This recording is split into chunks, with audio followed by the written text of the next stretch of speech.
Avant d'aborder le sujet de ce soir, je voudrais vous rappeler que je suis président d'Enfants de Tchernobyl-Belarus. Nous sommes une association qui finance un institut indépendant au Bélarus, l'Institut Belgrade. La situation est extrêmement tendue. Nous sommes obligés d'être très prudents pour ne pas mettre en danger nos amis biélorusses. Nous finançons, ça veut dire que nous avons besoin de collecter des fonds. Et en ce moment, la collecte des fonds a pris beaucoup de retard par rapport à ce qu'il faudrait, du fait du Covid, qui nous a empêchés de faire beaucoup de réunions. Donc je remercie la Grande Marche de m'accueillir ce soir et de me donner l'occasion d'évoquer cette question. Si vous voulez en savoir plus, vous allez sur notre site, avec Google, vous tapez Enfants de Tchernobyl, Bélarus, et vous tombez sur notre site, et comme ça vous pouvez faire un don, vous manifester, adhérer, tout ce que vous voulez. C'est facile. Alors venons-en au sujet de ce soir. La fusion thermonucléaire est un vrai serpent de mer. Vous avez à l'écran, je ne sais pas si vous le voyez, en tous les cas, par Internet sûrement difficilement, le plan de mon exposé. On va d'abord présenter ce que c'est qu'une méga-machine, parce que les méga-machines, c'est le truc des États. Et ITER, c'est plus qu'une méga-machine, vu que ce sont des dizaines d'États qui sont derrière et qui donnent une lourdeur politique et administrative considérable au projet, indépendamment de toute perspective de réussite. Une fois que c'est lancé, ça se déroule. Ensuite, durant cette introduction, je parlerai des prémices, puisque la fusion thermonucléaire est quelque chose qui a été pensé dès les années 1920. Donc c'est une vieille affaire. Ça fait plus d'un siècle, en gros, ou un siècle, et c'est toujours dans un état de réalisation problématique. Il n'y a pas de machines qui fournissent de l'énergie de fusion de façon commerciale. Les origines, donc nous les regarderons un peu en détail, parce que c'est important de comprendre les impasses technologiques et scientifiques qui sont derrière les échecs. Puis viendra un troisième chapitre, qui n'est pas vraiment technique, mais qui expliquera les conditions à réunir pour arriver à produire de l'énergie de fusion de façon continue. Et viendra ensuite le chapitre que personne n'aborde quand on parle de la fusion, parce que c'est celui qui fait mal, c'est-à-dire ce qu'on appelle les disruptions, c'est-à-dire le moment où le plasma s'écroule et où des phénomènes extrêmement violents se passent à l'intérieur des enceintes qui endommagent les installations. Indépendamment de la mitigation de ces disruptions, on peut imaginer des procédés technologiques d'ingénieurs qui réduisent ces dommages. Une machine commerciale verrait brusquement son fonctionnement s'interrompre, et de façon totalement imprévisible.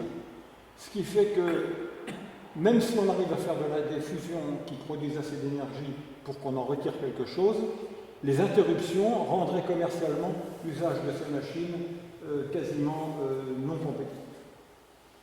Et puis je terminerai avec un peu de philosophie sur ce que recouvre cette volonté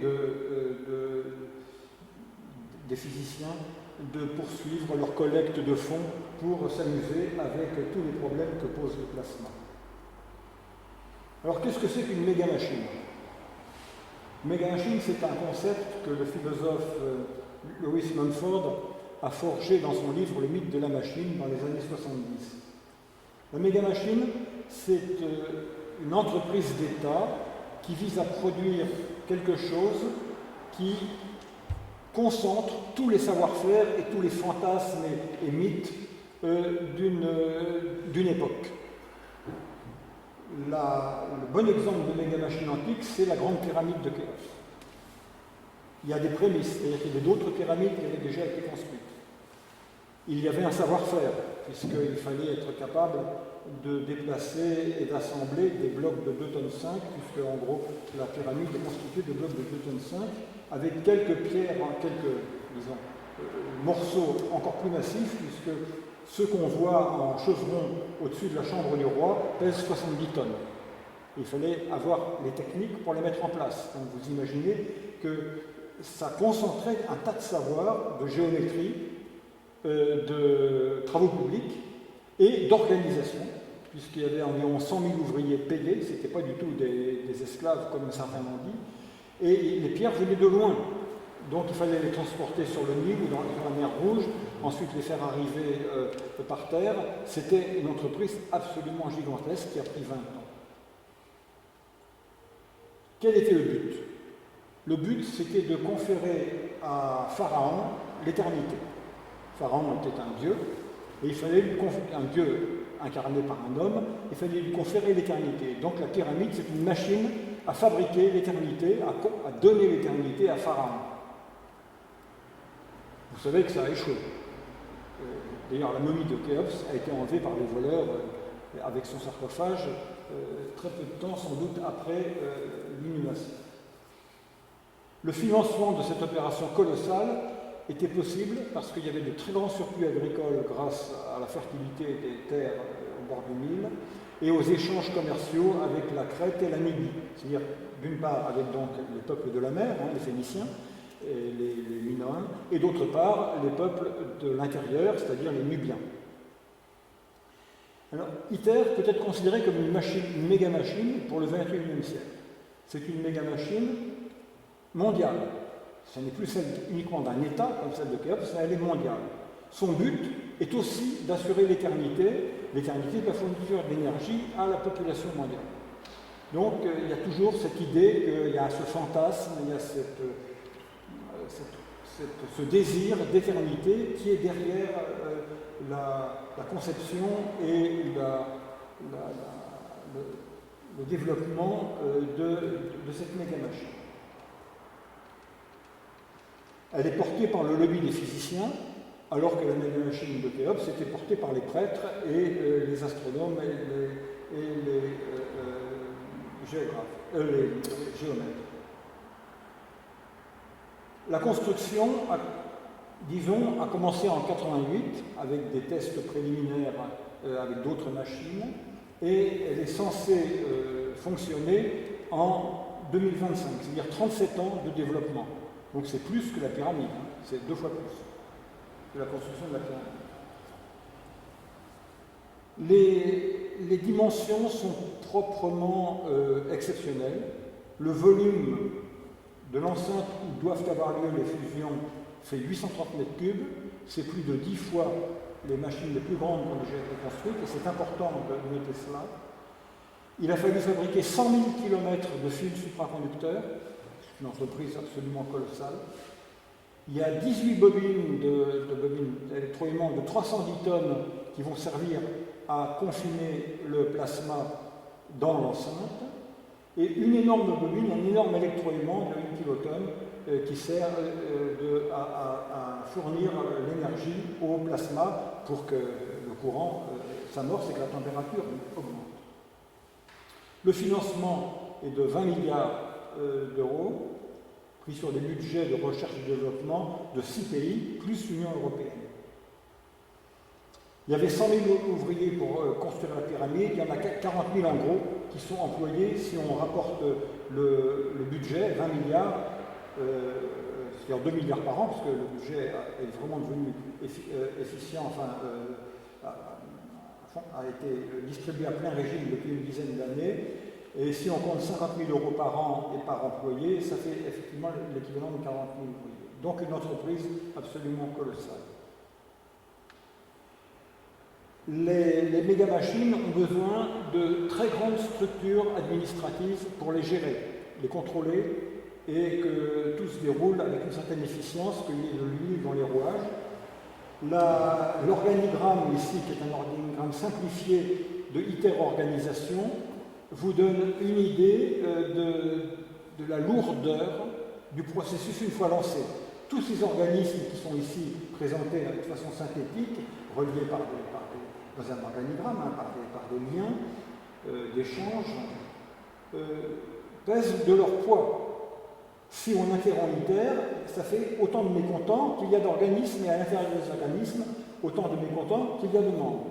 Donc c'est devenu une puissance en soi, une puissance politique, une puissance administrative, qui collecte des fonds avec, selon les désirs des physiciens et des ingénieurs et selon leurs besoins. Alors là, c'est illisible, même pour ceux qui sont ici, mais c'est un tableau qui est intéressant parce qu'il montre les impasses des autres solutions. Vous avez des solutions. Alors, l'ITER, les machines à fusion qui ont la cote actuellement, ce sont des tokamaks, on donnera quelques idées plus tard sur comment ça marche. Mais vous avez d'autres machines qui ont été pensées, que je vais détailler dans un instant. Vous avez des machines qu'on appelle les Z-machines, qui ont fait passer un courant très intense dans des conducteurs, et les forces magnétiques contractent le conducteur, qui permet d'obtenir des pressions et des températures absolument énormes, théoriquement, pour amorcer des fusions. Mais ce sont par impulsion. Hein. On lance le courant, tac, les fils se rapprochent les uns des autres à des vitesses de plusieurs kilomètres par seconde, et au centre, on atteint des températures théoriquement de l'ordre de milliards de degrés. Et puis vous avez d'autres machines à laser, où on concentre des rayons laser sur une petite bille, et c'est censé déclencher, par la pression de rayonnement, déclencher des fusions. On va voir que ça aussi, c'est une impasse. Ça peut tout juste servir à concevoir ou à tester des réactions thermonucléaires pour l'armée. Alors, qu'est-ce que c'est qu'un tir de cette machine? Eh bien, vous avez la jolie photo de gauche, et vous voyez que le courant est tellement intense que ça fait des étincelles partout, et à chaque fois, eh bien, il faut aller réparer les connexions. Autant dire que c'est purement expérimental, c'est des très gros laboratoires. À droite, vous avez une vue en éclaté d'une machine à laser, donc on concentre des rayons laser, et à côté, vous avez la chambre. À gauche de l'image, vous avez la chambre où, avec les trous où passent les rayons laser, et il y a un petit personnage qu'on voit qui donne l'idée de la dimension de cette chambre. Donc c'est vraiment colossal, et jusqu'à maintenant, ça n'a pu servir qu'à faire des fusions, certainement. Pour les militaires, c'est intéressant, parce que ça permet de faire des observations, mais le rendement des lasers est tellement bas, très inférieur à 1%, qu'il est absolument inconcevable d'obtenir de l'énergie par ce moyen-là. Et à gauche, en bas, à gauche, vous avez la courbe de courant d'un tir de Z-machine. Vous voyez qu'en quelques nanosecondes, on monte à 20 millions d'ampères, et à droite, vous avez, à côté de l'image de l'œil, vous avez un réseau de fils. C'est à travers ces fils qu'on fait passer cet énorme courant, et les fils se concentrent vers le centre en établissant une énorme pression. Pour donner une idée de ce qui se passe, vous avez à droite un conducteur qui a été déformé par un courant violent qui passait dedans. Et vous voyez que c'est très... Non, à droite, au milieu, à droite, pour moi, au milieu là, de la figure. Sous le scotch. Voilà. Vous avez un courant très violent qu'on a fait passer là-dedans. Le courant a créé ces forces magnétiques qui ont écrasé le conducteur, qui est un conducteur creux, et vous voyez que c'est hétérogène. Et à cause de ça, les Z-machines conduisent à l'échec. Théoriquement, on devrait avoir 3 milliards de degrés, mais on arrive à quelques millions, à cause de ces hétérogénéités. Et à droite, vous avez les dispositifs extrêmement coûteux qu'on place au centre des sphères, de la sphère que vous voyez au-dessus.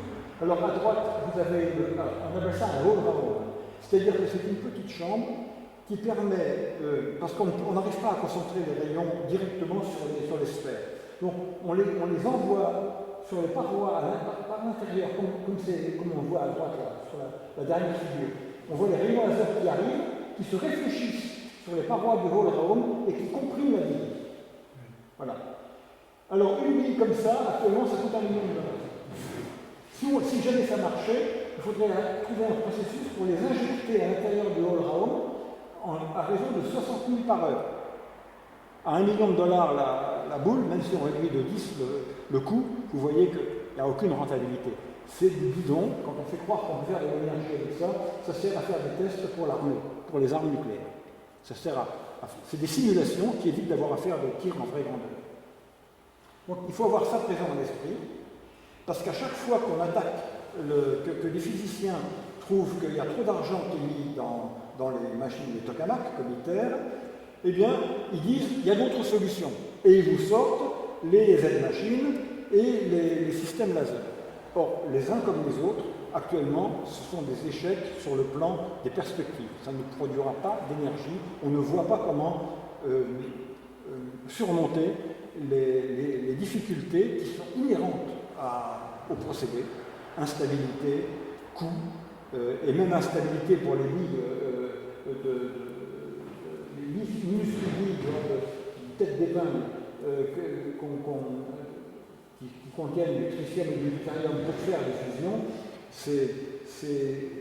on n'arrive jamais au rendement escompté.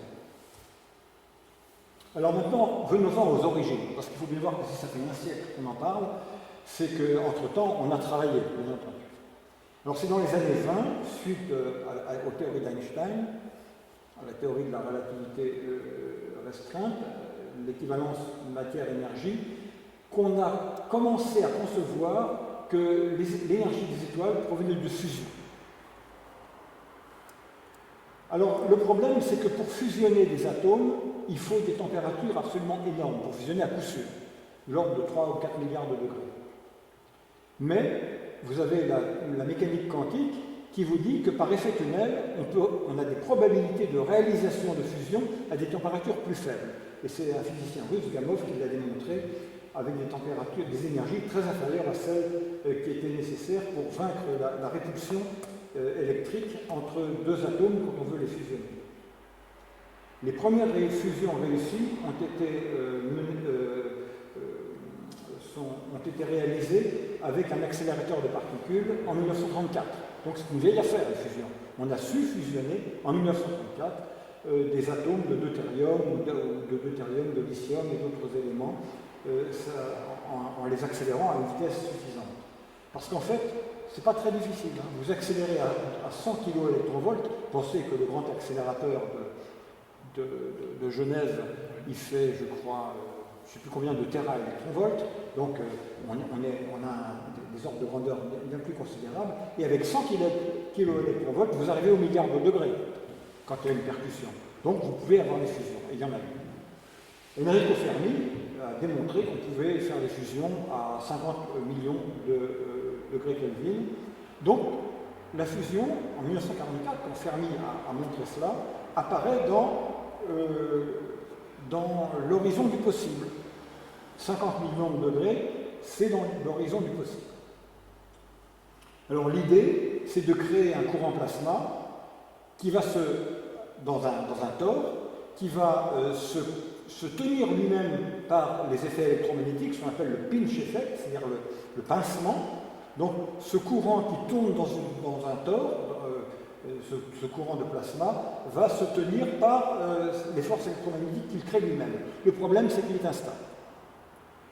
Et vous avez sur l'image de droite l'amorce du plasma et à droite sa déstabilisation. Donc le phénomène se produit au bout de quelques microsecondes. Donc la durée de vie d'un plasma dans un dispositif de ce genre, c'est de l'ordre d'un microseconde. Autant dire, c'est purement une expérience de laboratoire.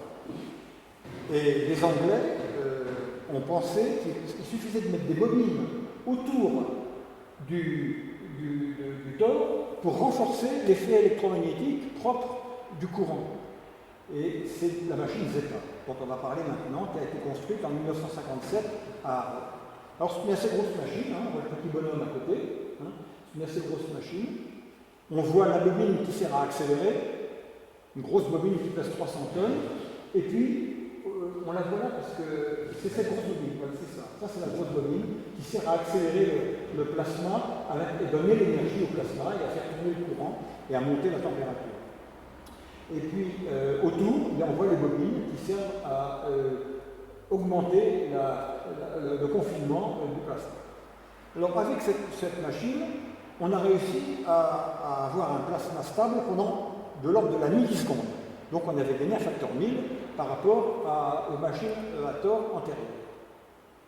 Et le 30 août 1957, lors d'un essai, on a mesuré 1 million de neutrons émis par le flux, par l'engin. Donc 1 million de neutrons qui sont sortis. Alors que la température interne était de l'ordre de 5 millions de Kelvin. Donc une température assez basse. Mais la probabilité qu'on produise des fusions avec 5 millions de Kelvin n'est pas nulle. Donc on a pensé que ces neutrons venaient de fusion. Ça a été un déchaînement dans les médias. Ça y est, on maîtrise la fusion. La fusion, c'est pour dans 10 ans. Dans 10 ans, on fera de l'électricité avec la fusion.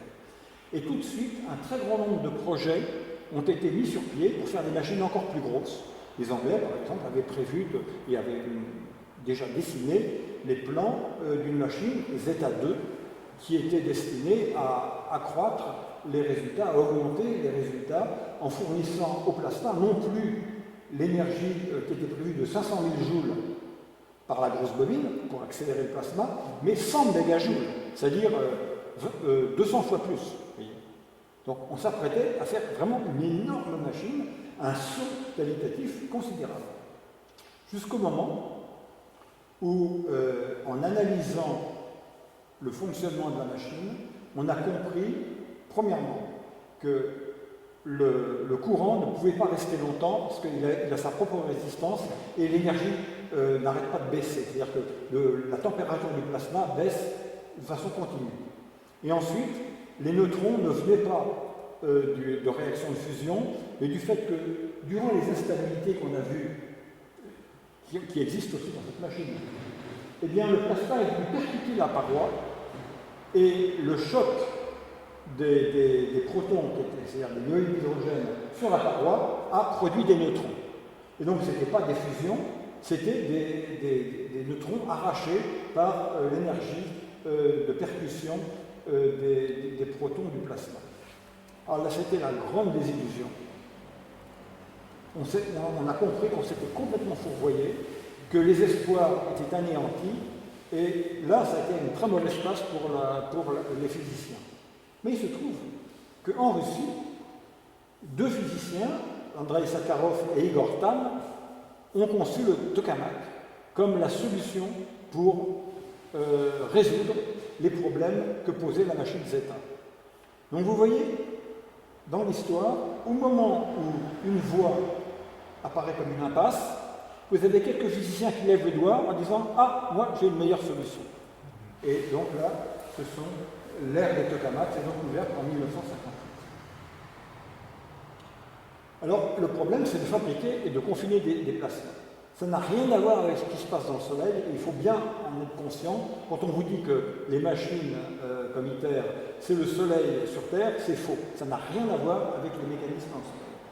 Alors, pour donner une idée de ce qui se passe dans le Soleil, eh bien, vous avez une température qui est très basse par rapport aux conditions nécessaires pour avoir une machine qui sur Terre donne de l'énergie, qui est de 15 millions de degrés. Mais si ça donne de l'énergie, c'est parce que la pression à l'intérieur, dans le cœur du Soleil, est énorme, et donc la densité est énorme, 150 tonnes par mètre cube. La probabilité de fusion des noyaux d'hydrogène qui constituent le cœur du Soleil est extrêmement basse, 1 pour 1 milliard d'années. Et heureusement, sinon le Soleil ne pourrait pas briller bien longtemps. Donc vous avez une machine, le Soleil est un dispositif qui contient énormément d'hydrogène, à une température entre guillemets modérée, ce qui fait que la probabilité qu'il y ait des fusions est basse, et donc qu'il ne consomme pas son combustible rapidement. La densité de puissance à l'intérieur du Soleil, c'est 30 watts par mètre cube. 30 watts par mètre cube, c'est une petite lampe placée dans un espace d'1 mètre cube. Et le temps que l'énergie, qui est une énergie lumineuse, sorte du Soleil, se chiffre en milliers d'années. Parce que la lumière ne suit pas une trajectoire droite. Elle trouve la sortie au bout d'un certain temps. Donc vous voyez, c'est une machine très particulière, le Soleil, qui prend son temps, qui a beaucoup de réserves, et qui fonctionne avec une densité d'énergie faible. En revanche, et qui fonctionne dans plusieurs étapes, il y a 4 étapes, pour 90% du processus, et puis comme on est proche d'une possibilité d'avoir d'autres fusions, on a 10% de l'énergie qui est donné par un processus qui est le cycle du carbone, de l'azote et de l'oxygène. Je passe là-dessus, vous allez sur Wikipédia et vous comprendrez tout. Maintenant, allons, qu'est-ce qui se passe dans ITER? Dans ITER, d'abord, on fait la fusion en une fois. Hélium, tritium. Il n'y a pas de tritium dans le Soleil. On l'a fait en une fois, et on l'a fait avec une densité d'énergie considérable, qui est 20 000 fois celle qu'il y a à l'intérieur du Soleil, par densité d'énergie produite. Mais la densité physique du gaz dans ITER, c'est 0,04 milliardième de celle qui règne dans le Soleil. Donc on voit bien que ces deux machines, c'est deux processus complètement différents sur le plan de la physique. L'un, très forte densité, température modérée, l'autre, très basse densité, température très élevée.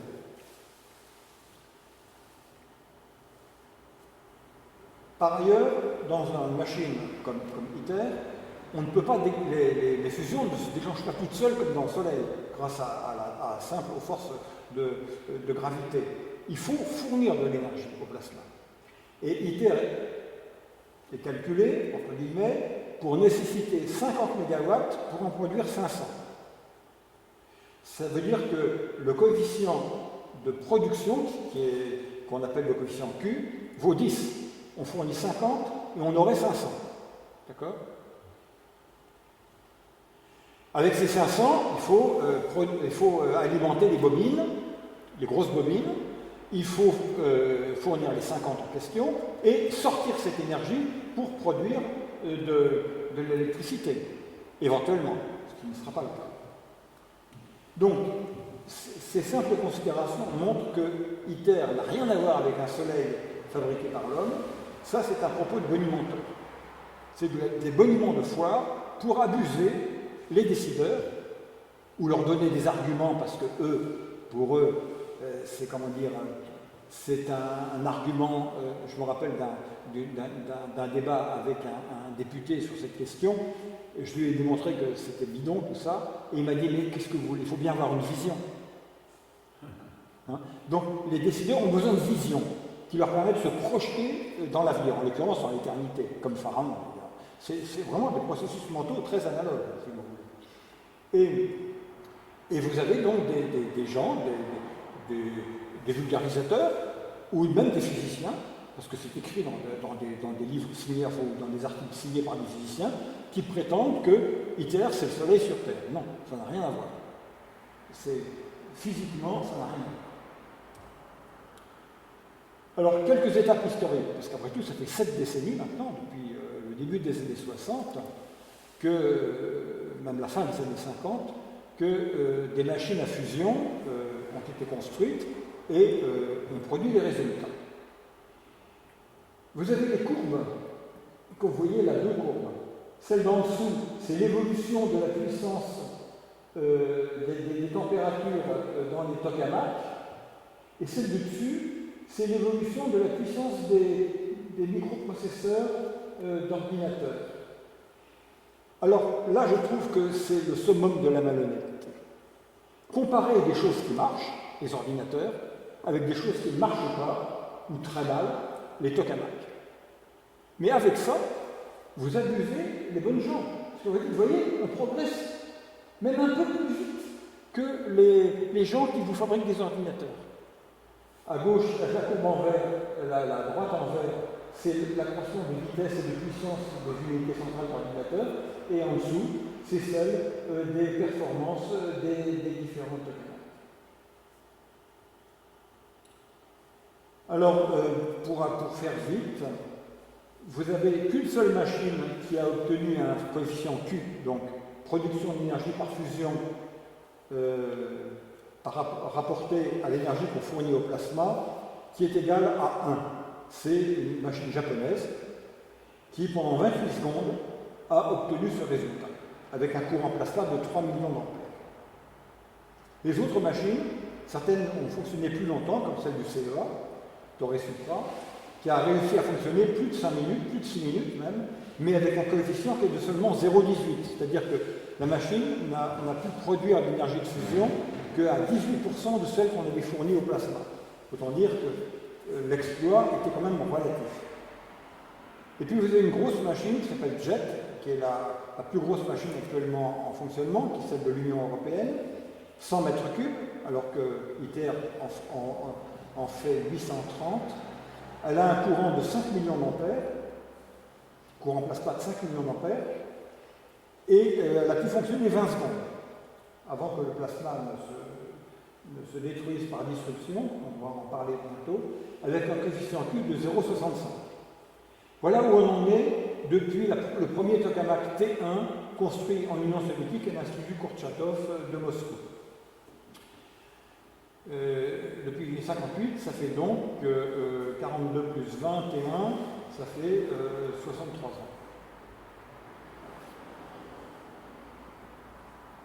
Donc, par rapport à la fission nucléaire, qui a donné des résultats pratiquement tout de suite, on voit bien que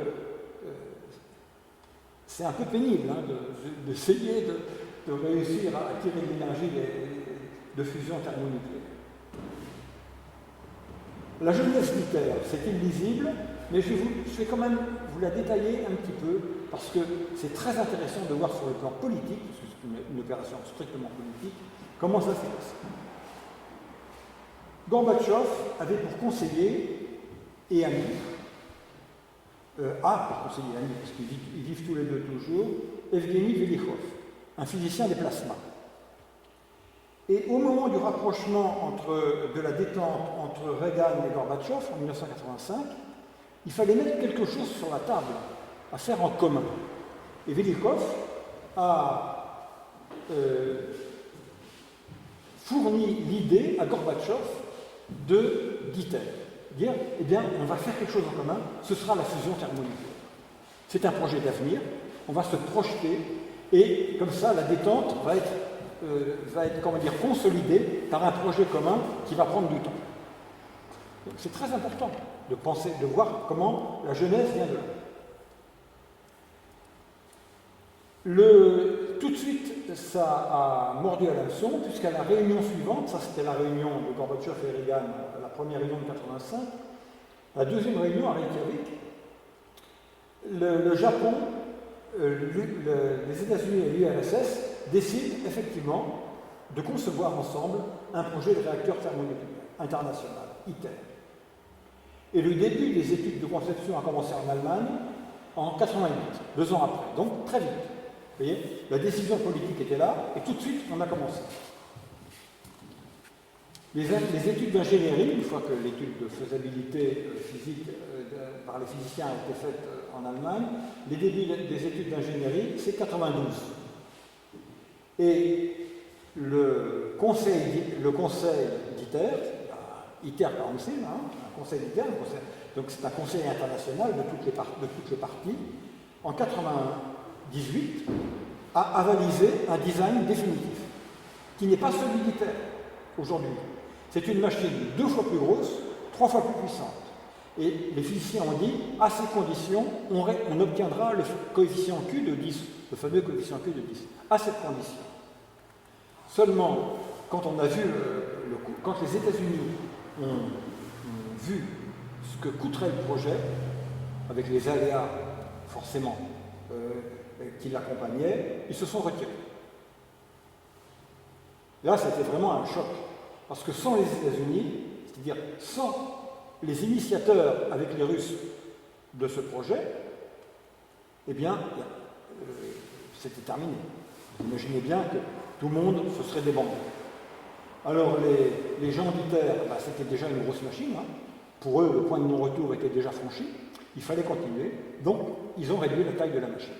Mais ils ont gardé les mêmes promesses. On obtiendra un Q de 10. Donc, vous voyez qu'il y a eu 2 itérations, c'est le cas de le dire. Une première itération, une très grosse machine, trop chère, les Américains se retirent. Alors, on va en faire une plus petite. Les Américains reviennent. Alléluia, on va pouvoir continuer. Et le financement est effectivement assuré, parce que d'autres pays sont venus. Ils vont soit payer, soit collaborer. Actuellement, il y a 7 contributeurs pour les finances et 35 pays associés. Autant dire que le poids politique de cette méga machine est devenu un vrai rouleau compresseur. Vous ne l'arrêterez pas. La seule chose qui l'arrêtera, ce sera son échec. Quand on verra que c'est une impasse. Mais ils iront jusqu'au bout. Et même si ça échoue, comme on a déjà conçu la machine suivante, qui s'appelle Demo, et qui est censée être conçue pour sortir l'énergie et fournir de l'électricité, ce qui est très compliqué, on va en parler maintenant, vous imaginez bien que les physiciens vont pousser à la roue pour dire on va y arriver. Et donc on est devant un processus séculaire de la mainmise de la haute physique avec des promesses complètement fallacieuses grâce au mythe qu'avec l'énergie de fusion, on a l'énergie pour l'éternité et on va pouvoir s'en donner à cœur joie, dépenser à cœur joie, consommer à cœur joie. C'est ça qui porte ITER et qui porte ces projets. Alors, la question des disruptions. Je vais vous lire quelques phrases de l'introduction d'une thèse qui a été menée par un physicien français qui s'appelle Cédric Reux en 2010 sur ce phénomène de disruption. Ça va vous introduire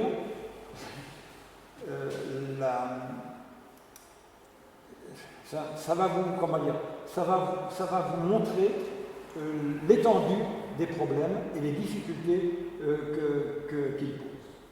Les disruptions des plasmas du tokamak sont des phénomènes menant à la perte totale du confinement du plasma en quelques millisecondes.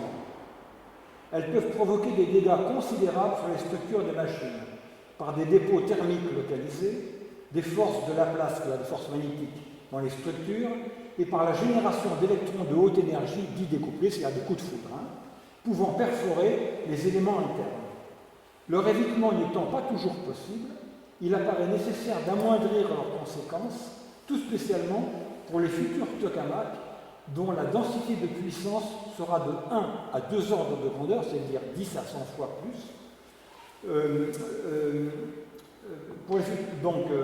ordre de grandeur plus importante que celle dans les machines actuelles. Ça, c'est l'introduction dans la thèse de Cédric. Alors, les pertes de confinement sont forcément la cause d'arrêt du fonctionnement des tokamaks, comme ça a été dit dans cette introduction. Et ces pertes se produisent, ces pertes de confinement se produisent inopinément et très rapidement. C'est bien ça qu'on appelle une disruption.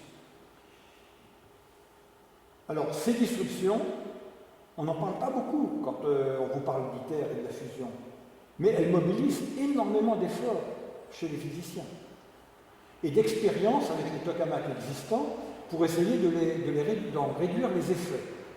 On va en parler tout de suite. Mais outre ces dommages, comme je l'ai déjà dit, elles interrompent le fonctionnement de la machine.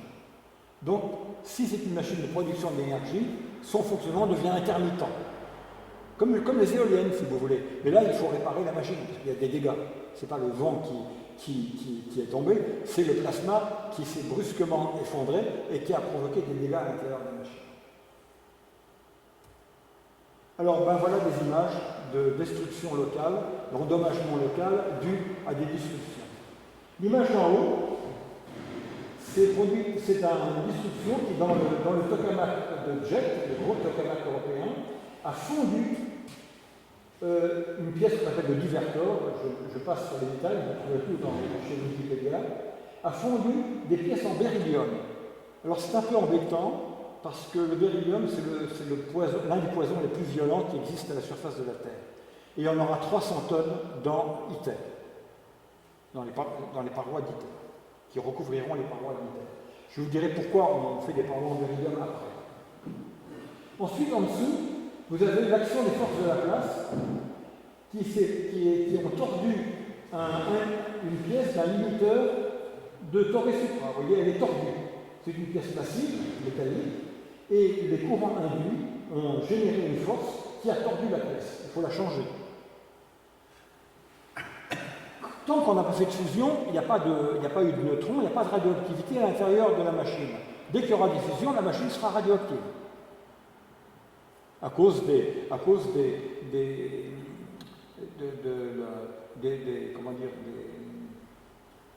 de l'activation des matériaux par les neutrons. Donc les interventions seront des interventions analogues à celles qu'on fait dans la centrale nucléaire. Il faudra prendre des précautions parce que les travailleurs ou les robots qui iront là-dedans devront être prévus pour fonctionner sous radiation. Et là, les deux dernières images correspondent à un coup de foudre. Ce qu'on appelle les électrons découplés, qui sont des électrons relativistes, qui créent un coup de foudre. Alors là, vous avez l'image du coup de foudre, et en bas, vous avez le dégât. Un limiteur de jet qui a été fondu par un faisceau d'électrons. Voilà le genre de dommages que provoquent les disruptions. À chaque fois, il faut réparer. Donc il y a un défi, et ça oblige à un pari, puisque ITER est en construction. Et elle est 10 fois plus grosse que la plus grosse machine. Et plus les machines ont été grosses, et plus les disruptions ont fait de dégâts. C'est ce que dit Heureux dans l'introduction de sa thèse. Donc on est face à un problème scientifique et technologique majeur. Il n'y a pas de modèle. On ne sait pas modéliser le déclenchement du plasma. La courbe, alors en haut à gauche, on voit qu'il y a un pic. Ça correspond à la disruption. C'est la puissance rayonnée qui, en moins de 10 millisecondes, va vous produire un pic de 500 MW. Ça, c'est l'énergie qu'il va falloir dissiper quand le plasma s'écroule. Et vous avez, en dessous, vous avez une analyse fréquentielle des mesures de ce qui se passe. C'est extrêmement complexe. Vous avez un diagramme alors que je dis pas de bêtises, vous avez un signal à l'intérieur des bobines, bien sûr, et vous avez le diagramme des fréquences. Et le temps, en dessous, c'est de l'ordre de la milliseconde. C'est des processus qui sont de l'ordre de la milliseconde, extrêmement violents, avec des fréquences très élevées, et qui se concentrent dans des périodes de temps extrêmement courtes. Et c'est pendant ce temps-là que se produisent les disruptions. Et c'est ce phénomène qu'il va falloir essayer de maîtriser, non pas de maîtriser, mais d'en réduire les effets. Alors il y a un petit complément en dessous, un complément un peu technique, c'est l'évolution de la température du plasma suivant la profondeur vers le centre du tore. Au centre du tore, vous avez de grandes oscillations de température et sur les parois de plus faibles. Pourquoi? Parce que les lignes de courant ne sont pas circulaires, elles sont toroïdales. On les fait passer de la circonférence au centre de façon continue, et ce pour limiter les instabilités. Parce qu'intrinsèquement, un tokamak est instable, il n'y a rien à faire. Et l'amplitude de courant, de température de ces variations de courant est énorme, de l'ordre de 1 million de degrés Kelvin. Donc vous voyez qu'il y a une instabilité en température qui est générée par le fait que les lignes de courant ne sont pas circulaires, mais sont toroïdales. Ces machines sont intrinsèquement instables, ou tout du moins, on est obligé, pour les stabiliser, de créer des conditions qui vont les rendre qui vont limiter l'instabilité, mais pas complètement, parce qu'on n'a pas moyen de faire autrement. Alors, les gens se sont un peu cassés la tête pour savoir comment décrire les phénomènes qui conduisaient aux disruptions. Et à force d'avoir fait des expériences où il y avait des disruptions, ils ont réussi à créer un arbre de causalité, c'était vraiment des observations d'ingénieurs. Et vous voyez la complexité de cet arbre de causalité qui aboutit à droite à ce qu'on appelle le quench, c'est-à-dire le quench en anglais, c'est j'ai le mot sur la trempe, voilà, la trempe. Tremper, c'est refroidir brutalement. D'accord? Donc la trempe du plasma, c'est son refroidissement brutal. Et vous voyez, vous avez énormément de causes qui peuvent se conjuguer pour mener à la trempe, avec trois grandes voies possibles, mais chacune étant alimentée par d'autres chemins. Alors, on n'a pas de modèle mathématique. Ça, c'est un modèle d'ingénieur. Alors, comme Cédric Villani a travaillé sur des choses qui sont analogues aux instabilités dans les plasmas, sur le plan mathématique, qu'il est médaille Fields de 2010, eh bien, ITER, organisation, en fanfare, a recruté Cédric Villani en 2010. Et il y a eu un grand article dans le bulletin de communication d'ITER, le numéro 144, ITER Newsline 144, Math Nobel at Extreme Theoretical End of ITER. Donc, en fanfare, on annonce qu'on a recruté un prix Nobel de mathématiques, c'est William Fields, pour régler le problème théorique des disruptions. Depuis, silence radio. C'est-à-dire que Villani a échoué.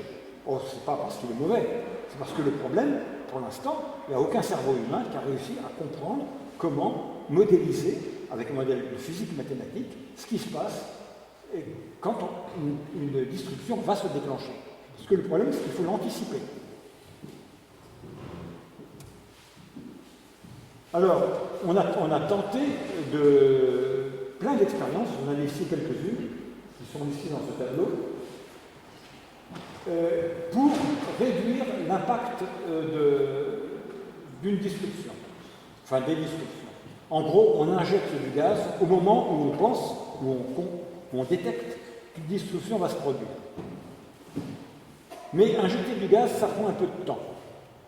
Alors, on a décidé qu'il fallait faire mieux, et tout récemment, on a injecté, grâce à des espèces de tubes lance-torpilles, qui tirent des petites billes de cristal de deutérium, donc refroidi à moins 260 degrés, hein, dans le tokamak.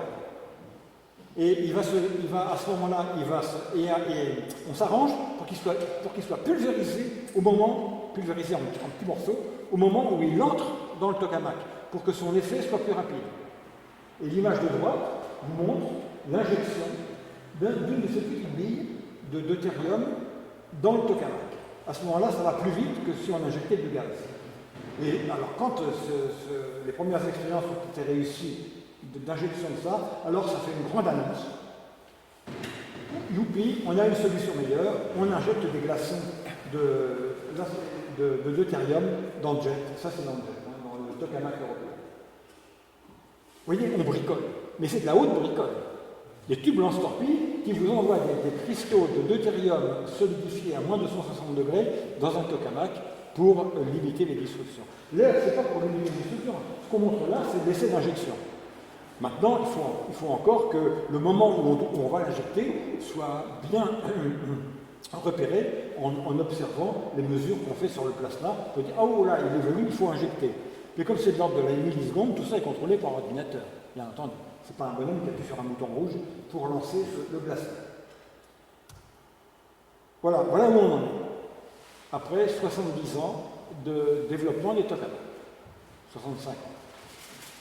Alors, il faut vraiment ramasser les idées que j'ai développées à l'instant pour bien concevoir le problème politique que pose ITER. Je l'affirme, parce que j'en suis vraiment sûr, aucun responsable politique ne dénoncera l'opération. Aucun. Parce qu'il se suiciderait en disant « il faut arrêter ». Les forces intellectuelles, universitaires, techniques, syndicales, politiques, financières, etc., rassemblées autour d'ITER, plus le temps passé, rendent impossible tout arrêt.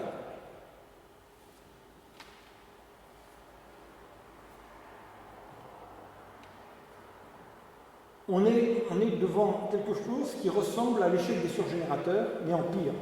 Parce que le surgénérateur, c'était l'affaire de 2 ou 3 pays, et comme il y avait du plutonium, ça avait mauvaise presse. ITER, on vous dit, il n'y a pas de radioactivité, il y a un peu de tritium, enfin, c'est des térabécrels de tritium qui vont tourner là-dedans. Mais bon, c'est pas très dangereux. Et pour vous donner une idée de la manière dont les gens d'ITER font passer la pilule, il faut lire le FAQ, hein, Frequent Asked Questions, sur le site de ITER Organisation. La dernière, qui répond à une question, c'est la dernière réponse. L'énergie est l'une des préoccupations majeures du XXIe siècle. Toute source d'énergie potentiellement durable peut être développée le plus rapidement possible. Ça fait 70 ans. Et pour justifier la poursuite d'ITER, ils osent écrire cette phrase, le plus rapidement possible. Alors que par ailleurs, ils disent que Il faudra sans doute attendre 2080 avant que Demo, le successeur d'ITER, ait commencé à produire de l'énergie, si ça marche. Donc, c'est vraiment l'escroquerie intellectuelle et financière, et politique, et sociale, de grande ampleur. Parce que toute cette matière grise, et toutes ces ressources technologiques, industrielles, qu'on a rassemblées sur le projet ITER, il faut revenir à la première image. Vous voyez le site d'ITER, à droite. Pour une machine qui fait 830 mètres cubes, vous avez un site qui fait, je ne sais pas combien, 150 hectares. Tout ça. Et alors, ce qu'on voit en bas à droite, c'est le cœur où va être ITER. C'est là-dedans que sera le Tokamak. Il y a un petit bonhomme aussi là-dedans, on le voit, ça donne une idée de l'échelle. C'est donc un énorme gaspillage. Et il est situé où ce site? À Cadarache. Ah oui, c'est une grande victoire de la France d'avoir obtenu que, alors qu'il y avait les Japonais, je ne sais plus qui, les Coréens qui étaient en lice, d'avoir obtenu que ITER soit construit en France.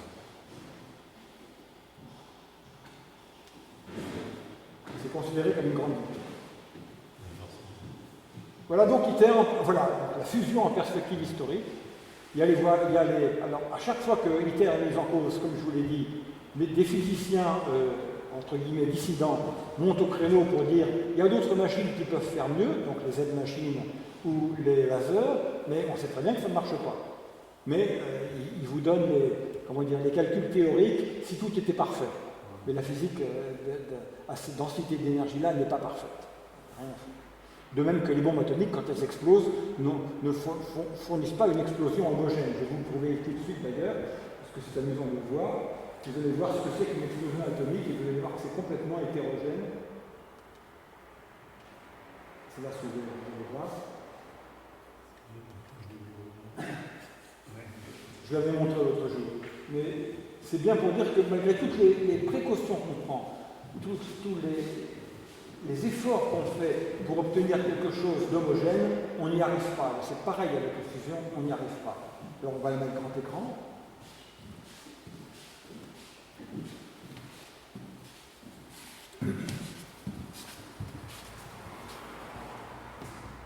Alors, le grand écran, c'est où le mode plein écran, voilà, c'est en bas. Voilà. Là, une explosion en 1952 dans le désert du Nevada. C'est 30 millisecondes après le déclenchement de la bombe. Et là, vous avez l'onde de choc qui commence à se propager. Là, elle fait environ 30 mètres de diamètre. Vous voyez que ça n'a rien d'homogène.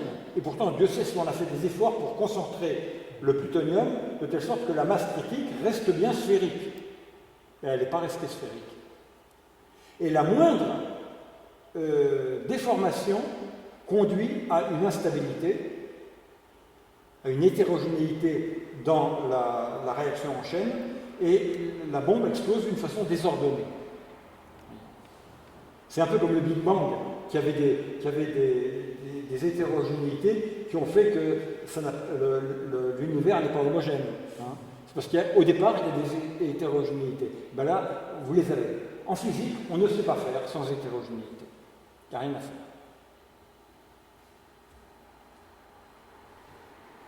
Bien, ben pour moi, j'ai dit tout ce que j'avais à dire. J'entends vos questions pour s'il faut en dire plus.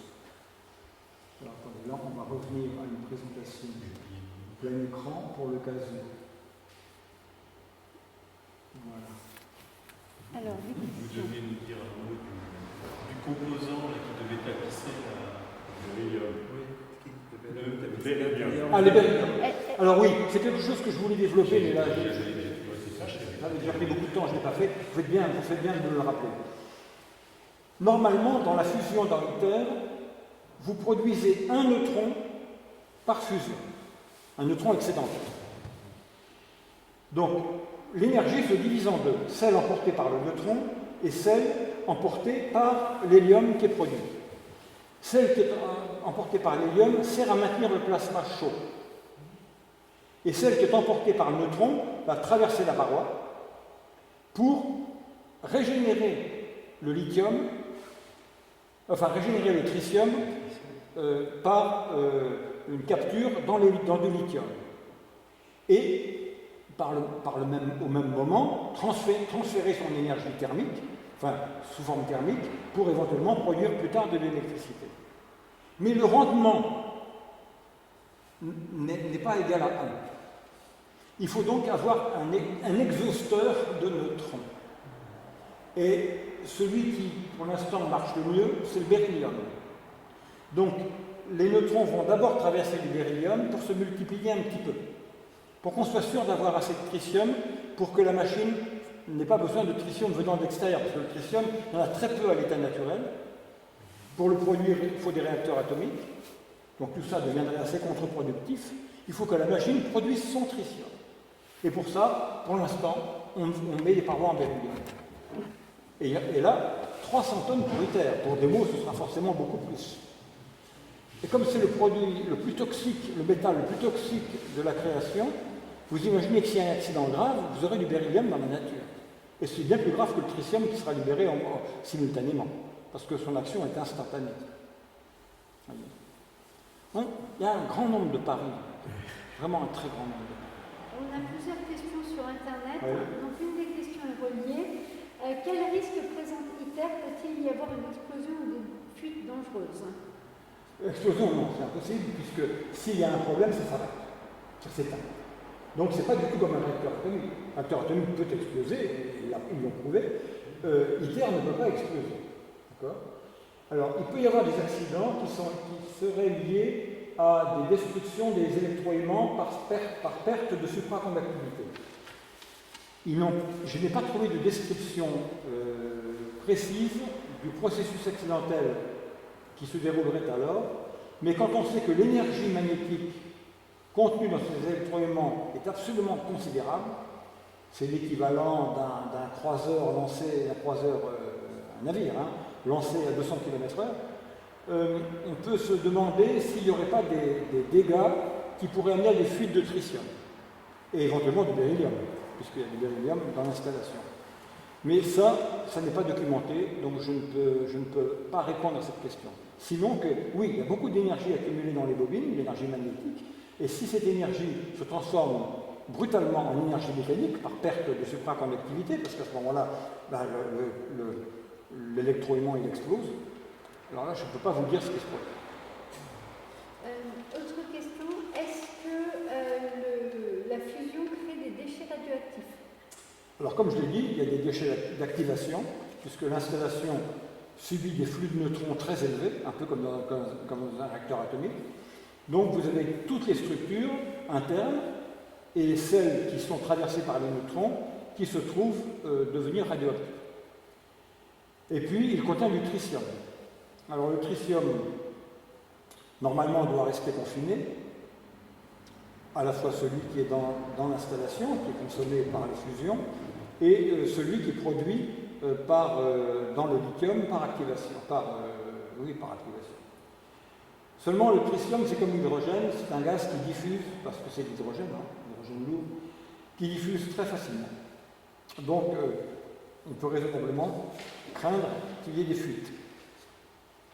Et les quantités de tritium qui seraient utilisées si le réacteur marchait, parce que pour l'instant, tout ça est hypothétique. Quand les écologistes mettent le tritium en avant, à mon avis, ils ont tort. Parce que, d'abord, le tritium est peu radioactif, a une durée de vie faible, 12 ans. Même s'il y en a beaucoup, on le sait, puisque les réacteurs en rejettent sans arrêt, les usines de retraitement en rejettent sans arrêt de grandes quantités, sur le plan écologique, ça n'a pas conduit à de véritables désastres. Loin de là. En revanche, les problèmes posés par la technologie elle-même, indépendamment du tritium, sont à mon avis suffisants et surtout beaucoup plus pédagogiques vis-à-vis des décideurs politiques pour mettre en cause cette technologie. Parce que là, on vous promet de l'énergie, et il y aura du tritium s'il y a de l'énergie. Mais pour l'instant, c'est un peu comme avec le surgénérateur, on vous fait croire qu'il va marcher, qu'il n'y aura pas de problème, et tout le monde agite le spectre du plutonium. À raison, bien entendu. Mais les surgénérateurs ont été abandonnés. Le plutonium, on l'accumule dans des stocks, hein, on ne sait pas quoi en faire, on fait un peu de MOX, mais pour le reste, il est accumulé sur étagère. Le tritium, c'est un peu différent. Il a une durée de vie faible, on ne va pas s'amuser à en accumuler parce qu'on le perdrait au fur et à mesure que le temps passe, donc il faut le construire à mesure. Voyez, donc il n'y aura jamais de grand stock de tritium. Pas comme pour le plutonium. Un surgénérateur, il a besoin d'avoir 2 cœurs d'avance pour être sûr que son fonctionnement est garanti. Pour un réacteur de fusion, non, on fait le tritium au fur et à mesure. Tous les jours, on fabriquerait sur le tritium. Mais comme pour l'instant, il n'y a pas de réacteur de fusion qui produisent de l'énergie, on n'en est pas là. On ne sait même pas encore vraiment comment on va sortir l'énergie d'un réacteur à fusion. C'est un problème bien plus compliqué que de sortir l'énergie d'un réacteur à fission. Puisqu'on a une enceinte à vide, qui est quasiment vide, quelques grammes qui tournent dedans, et puis des neutrons qui sortent, et ces neutrons, il faut en récupérer l'énergie sous forme de chaleur. C'est pas évident. On est loin du compte. Il y a des concepts, bien sûr, il y a des expériences, mais on est loin du compte. Donc, le tritium posera des problèmes si ça marche. Mais comme il y a peu de chances que commercialement il y ait des débouchés, parce qu'il faut que ça soit rentable. L'énergie solaire coûte de moins en moins cher, l'éolien coûte pas cher, l'énergie des marées est mal exploitée, les courants marins c'est pas encore exploité. Il y a encore beaucoup de ressources naturelles à moindre coût qui peuvent satisfaire les besoins.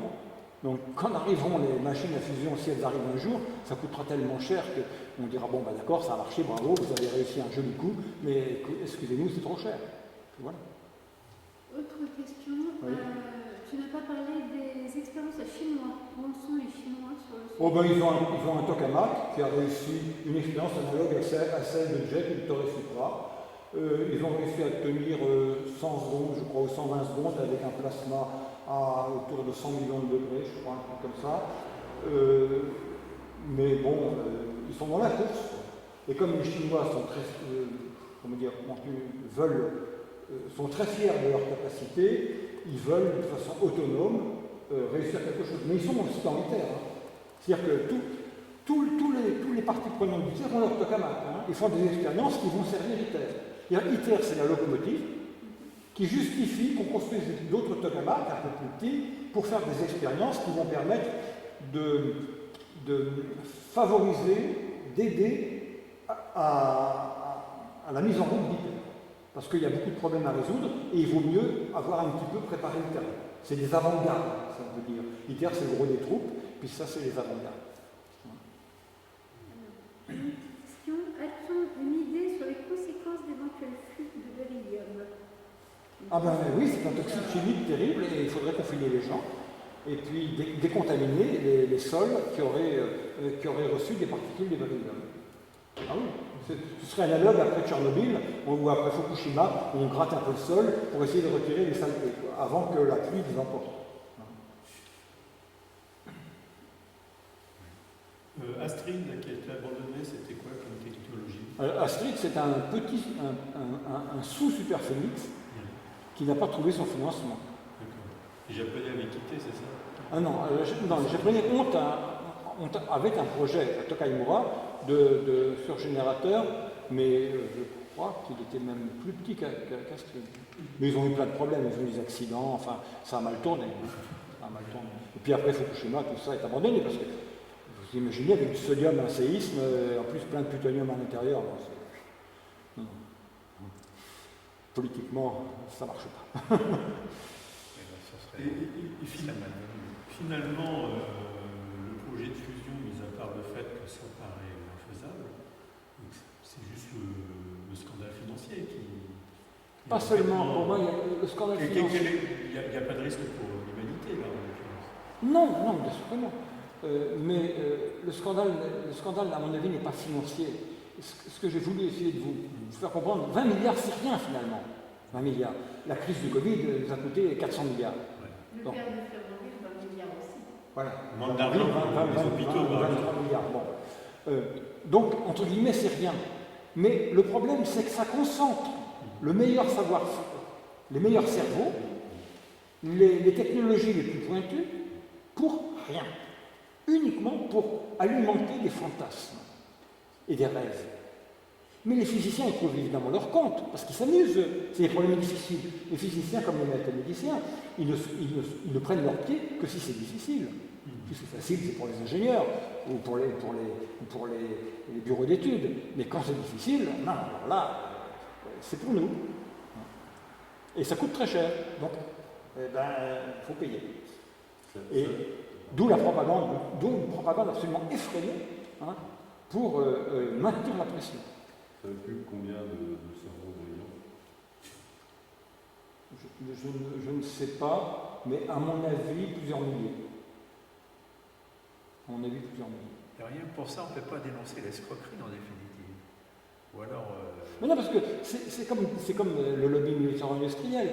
Il n'y a pas que ceux qui fabriquent, il n'y a pas que ceux qui mettent en œuvre, il y a tous les syndicats derrière. Oui, il y a tout. Il y a même les partis. Et des partis, bien sûr. On l'a vu dans Bien les sûr. élections.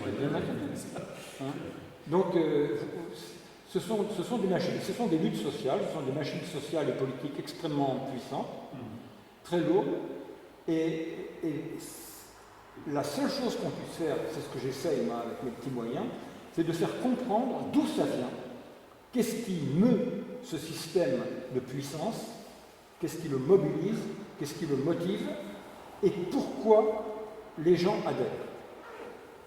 Il y a du mythe là-dedans. Il y a du mythe. C'est une religion. Et l'énergie atomique en soi est effectivement une religion. C'est un projet d'éternité. L'énergie atomique est effectivement une religion. C'est une promesse d'éternité. La promesse d'éternité, oui, il y a une c'est quand même religieux. Bien sûr, la promesse d'éternité, mais là, elle n'est pas vraiment religieuse, parce que c'est pour uniquement de l'énergie, c'est quand même quelque chose de... C'est pas très transcendant, si vous voulez. C'est le moins qu'on puisse dire, oui. Est-ce que ces cerveaux brillants ont été confrontés au problème du réchauffement climatique? Mais oui, puisqu'ils Et qu'est-ce qu'ils proposent par rapport à ça? Non, mais vous comprenez bien. Il faut Oui. répéter la question, sinon les gens sont... Oui,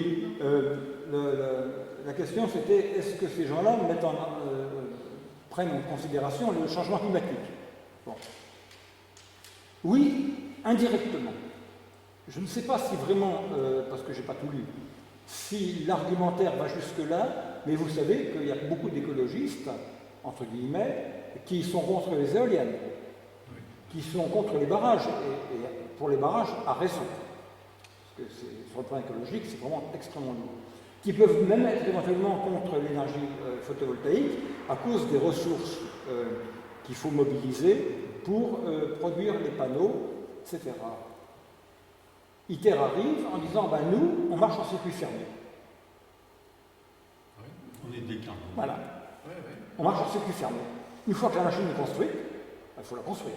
Une fois qu'elle est construite, elle produit ce dont elle a besoin. Et donc, il y a quelques hectares, oui, qu'il faut mobiliser pour la construire, mais ça ne va pas beaucoup plus loin.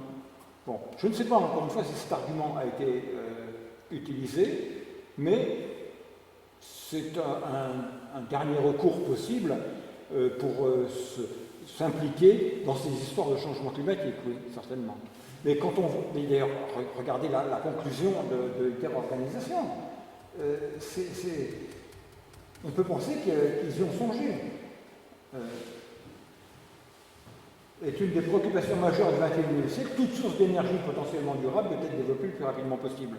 Ils y ont songé. Alors ce que je n'ai pas dit, c'est que l'intoxication marche tellement bien, c'était une annexe que j'ai mise ici, c'est que vous avez beaucoup d'universitaires, vous savez, c'est assez classique. Quand vous avez des gens puissants qui collectent beaucoup d'argent et de moyens pour réaliser et développer leurs projets, vous avez des satellites, des nébuleuses autour qui essayent de grappiller de la considération en flattant le processus. Et chez les universitaires, c'est quelque chose d'assez constant, surtout chez ceux qui n'y connaissent rien. Et là, vous avez un article qui a été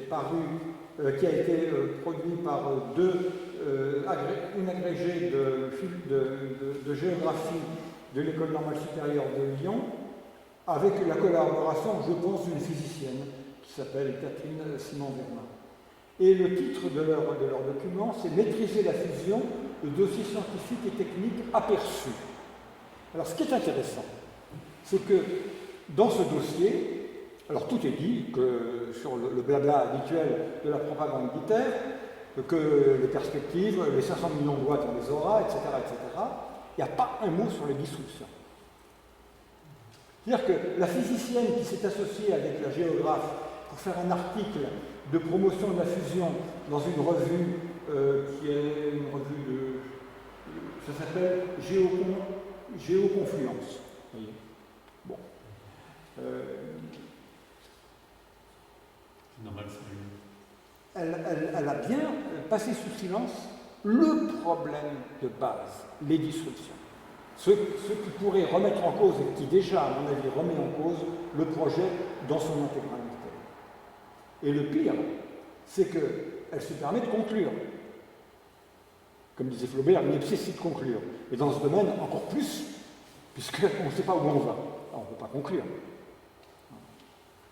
Alors, ce que j'ai aussi mis, parce que vous pourrez toujours demander, je t'ai envoyé ça sur ton ordinateur, vous avez des références qui permettent, bon, certaines sont assez techniques, comme la thèse de Cédric Reux et celle de Andrew Thornton, qui sont des thèses sur les disruptions et la maîtrise des disruptions. Donc ça montre qu'il y a des physiciens qui ont fait des thèses là-dessus et qui font le tour du problème. Et donc c'est intéressant de les lire, au moins l'introduction et la conclusion, parce qu'on voit où on en est, si vous voulez. Bon. Et puis vous avez des articles plus descriptifs qui permettent de se familiariser avec les plasmas d'un côté et les tokamaks de l'autre. Ils ne sont pas très difficiles à lire, et les parties difficiles, un peu scientifiques, on peut les passer, parce qu'il suffit de concevoir les idées de base pour pouvoir comprendre les problèmes. Donc je vous en ai mis un certain nombre. Et puis la propagande d'hyper-organisation, c'est un vrai régal, il faut aller sur leur site. C'est incroyable. C'est proprement incroyable. On y retrouvera où ces références? Oui. Le démo serait censé produire combien d'énergie? Je crois qu'il est prévu pour 1500 MW thermiques. Ce qui veut dire, compte tenu des rendements qu'on peut escompter, autour de 500 MW électriques. Quoi. Ah oui, c'est pas... Ah non, mais la machine est énorme, malgré tout. Hein. Ah oui, pour arriver, si jamais Démo fonctionnait... Oui, je crois en que c'est 80, ça. Je ne sais pas si je l'ai noté, ce que Démo ferait. Non, je ne l'ai pas noté. Ah oui, Mais vous allez sur le site d'ITER et vous trouverez les performances annoncées pour Démo. Hein. Ah oui, si jamais on arrivait à Oui, faire 500 MW, ça résout... Enfin, on ne serait pas encore sorti de l'auberge. Ah non, on aurait une machine qui aurait coûté l'équivalent de 60 ans de recherche et développement, ou plus, et même plus, et qui coûterait sans doute à elle seule autour de 50 milliards d'euros, et qui produirait 500 mégawatts. Oh. Non, mais c'est complètement dément. C'est complètement dément. Et on n'a pas le début d'une d'expérimentation de récupération de... Ah non. Pour l'instant, on teste des matériaux, on élabore des concepts, et puis on fait des expériences partielles, mais on n'a pas encore assemblé tous les éléments qui permettent de sortir l'énergie et de produire. Non, ça c'est pour les mots. ITER, lui, c'est d'arriver à entretenir la réaction en produisant 10 fois plus d'énergie qu'on en injecte. Il va falloir l'évacuer thermiquement, hein. Les neutrons seront ralentis, je ne sais où, puis la chaleur sera évacuée. Voilà. Mais si on veut arriver à produire vraiment assez d'énergie, certains pensent qu'il faut un facteur 20, je crois. 10, c'est pas suffisant. À cause des déperditions, etc. Vous avez eu quelques milliers de chercheurs. Sans doute, oui, au moins. Attends, je parle des physiciens, mais vous avez des ingénieurs aussi. Vous avez. Non, mais compris. Non, c'est dans le monde entier. Hein. Ah, vous avez partout. Oui. Il faut répéter les questions, sinon ça fonctionne. Oui, la personne demandait combien d'ingénieurs, de physiciens sont mobilisés autour d'ITER. À mon avis, au moins quelques milliers de physiciens et 2 ou 3 fois plus d'ingénieurs dans des entreprises à qui qu'on a contracté pour fabriquer des pièces, des dispositifs. Vous avez vu tout à l'heure les lance-torpilles, là, ben ça c'est fait par des boîtes, hein, des entreprises à qui on donne un cahier des charges, et puis qui vous construisent un lance-torpille, un lance-glaçon à l'intérieur d'un Tokamak. C'est beaucoup d'argent ça, parce que vous avez vu, il y a 4 lignes, je crois, d'injection. Ça doit être ça, 4 lignes. Il était là. C'est ça, il y a 4 lignes d'injection. Et vous imaginez la complexité. On amène une bille à moins 270 degrés, et puis on injecte rapidement, avant qu'elle se réchauffe, dans le tokamak. C'est quand même... Et il faut faire ça au bon moment. Hein. Donc il faut vraiment que la machine soit prête avec les billes en réserve. Hein. On ne va pas fabriquer les billes au dernier moment. Bon. Donc il faut entretenir des billes je sais pas, c'est complètement dément quand on y songe. Ça consomme de l'énergie. Il faut les refroidir. Comment? Ben, il faut les maintenir à moins de 270 degrés. Pour les maintenir à moins de 270 degrés, l'énergie des échangeurs thermiques. Ah mais non, mais là vous les maintenez par des dispositifs classiques de cryogénie. Hein. Oui, c'est ça. Et puis, Qui sont des pardon? Les personnes sur Internet n'entendent pas. Oui, la question concernait... Excusez-moi. Il n'y a pas une micro pour la remplacer? C'est pas possible. Ah, c'est pas possible. Oui, la question concernait c'était les billes, c'est ça? L'énergie, en fait, consommée par pour l'environnement. Alors, quand on parle des 50 MW et des 500 MW, avec le facteur Q égale 10, c'est uniquement l'énergie fournie au plasma. Mais vous devez alimenter les bobines et toutes les servitudes qu'il y a autour. La cryogénie, etc., etc., etc. Hein, surtout la cryogénie. Donc vous avez des quantités d'énergie considérables pour faire marcher les auxiliaires.